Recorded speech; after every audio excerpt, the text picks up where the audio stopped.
You might recognise these gigantic creatures around the citadel. The Elcor are massive creatures that walk on all fours.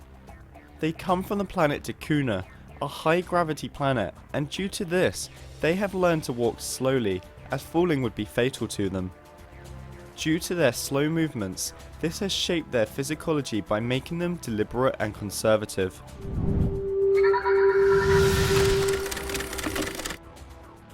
The Elcor are a huge race in the Mass Effect series. They come from a planet with a high gravity structure, and this has shaped their biology.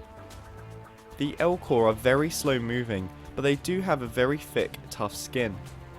They walk on all fours to help maintain their balance, as a fall on their home planet could result in death. Their lips are multiple vertical slats that are placed where the mouth typically is for most races. But the most peculiar thing about the Elcor is their speech.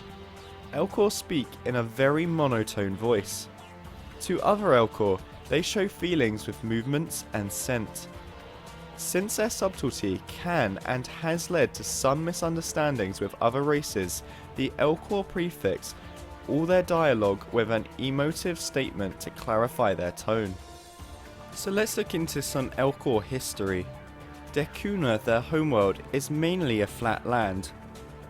Prehistoric Elcor would travel around Dakuna in large tribal groups.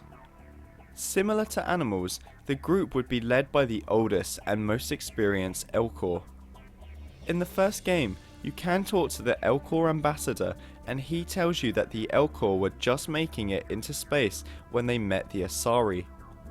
With their help, the Elcor were able to discover a Mass Effect relay near them and within a single lifetime set up a trade route to the Citadel. During the Reaper War, the Elcor defended their home planet with their navy. The navy didn't last very long and did get destroyed, but the overall pacification of Dakuna took longer than most planets.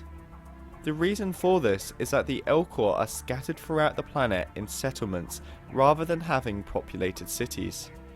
Elcor prefer to stay with their colonies rather than go and explore space. This may be why you see so few Elcor around the Citadel. Their home planet may also be the reason why they are uncomfortable in confined spaces.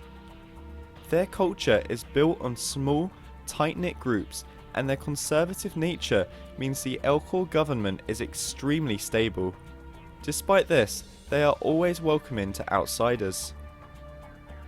The Elcor are migratory in nature. This means that they prefer to migrate rather than settle down in one area. This is why they have two capitals on their home planet. They have one for the wet season and one for the dry. Despite their monotone voices, the Elcor enjoy many forms of entertainment.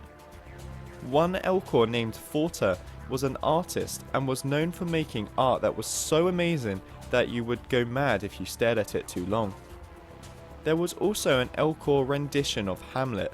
The production turned out to be an award-winning 14-hour hit by 2185, but had a short span due to the Reaper invasion in 2186. The Elcor may be known to be stable and a kind race, but they do have outliers among their people. Psychopathic tendencies have appeared in the Elcor race. Garrus mentions to you that there was an Elcor serial killer going around the Citadel during his time as a CSEC officer. Some Elcor even work on Omega as bouncers for established clubs or merchants. Here's a few facts about the Elcor.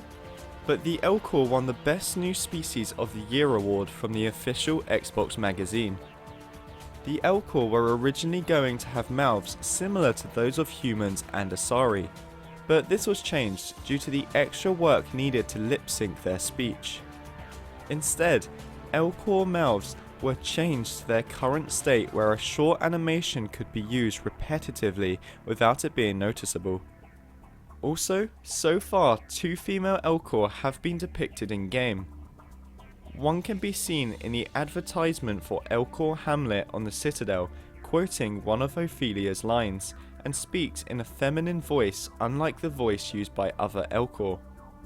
However, since traditional Shakespearean productions had males playing females, the Elcor could be male. In Mass Effect 3, another female Elcor can be heard by listening to the Blasto 6 Partners in Crime advertisement on the Presidium Commons. So that rounds off another video.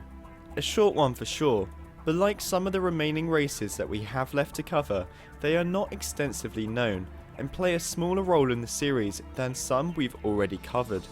But what do you think of the Elcor? Would you want one fighting on your side, or would you rather play as one walking around slowly on multiplayer? Let's hear your thoughts in the comments section below. If you have enjoyed this video, then a like would be appreciated, and if you're new here, then why not subscribe if you haven't already for many more videos about such a great game. Have a great day everyone, goodbye.